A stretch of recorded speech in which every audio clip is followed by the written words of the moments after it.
മാഷേ, ഇതെന്റെ മോനാ. മാഷ് സഹായിക്കണം. മാഷോ? എന്റെ പേര് സൂത്രൻ എന്നാ. അതെനിക്കറിയാം. എന്നാലും പഠിപ്പിക്കുന്നവനെ മാഷ് നല്ലേ പറയുക. കഴുതേ കഴുതേന്നുള്ള വിളി കേട്ട് മടുത്തു. ഇവനെയെങ്കിലും സൂത്രക്കാരനാക്കണം. അതിനാ മാഷിന്റെ അടുത്ത് വന്നത്. ഷടാ, കഴുതയെ സൂത്രക്കാരനാക്കാനോ? നടന്നതു തന്നെ. ഒരു പണി ഒപ്പിക്കാം. അതെ, പഠിപ്പിക്കാൻ എന്നെക്കാൾ മിടുക്കൻ വേറൊരാളാ. ആര്? ഇതാ ഈ ശേരു. അയ്യോ, ഞാനെന്തു സൂത്രം പഠിപ്പിക്കാനാ? കഴുതകളല്ലേ, എന്ത് പഠിപ്പിച്ചാലും കുഴപ്പമില്ലല്ലോ. മാഷേ, മാഷേ. പിന്നാലെ വാ. കഴുതക്കുട്ടിക്ക് മണ്ടൻ മാഷ്. മാഷേ, മോൻ എന്താ പഠിപ്പിക്കുന്നത്? അതാ ഞാനും ആലോചിക്കുന്നത്.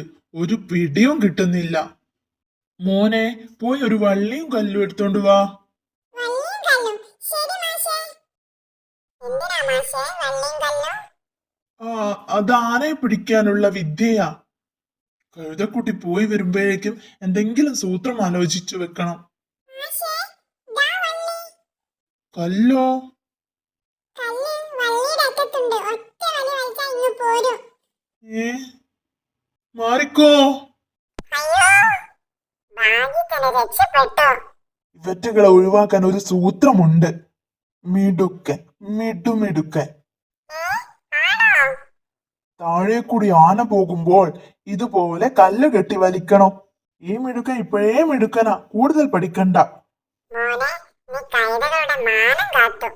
രക്ഷപ്പെട്ടു. രക്ഷപ്പെട്ടു. തന്നെ കഴുതയുടെ കൂടെ വിട്ടാ എനിക്കിത് തന്നെ കിട്ടണോ?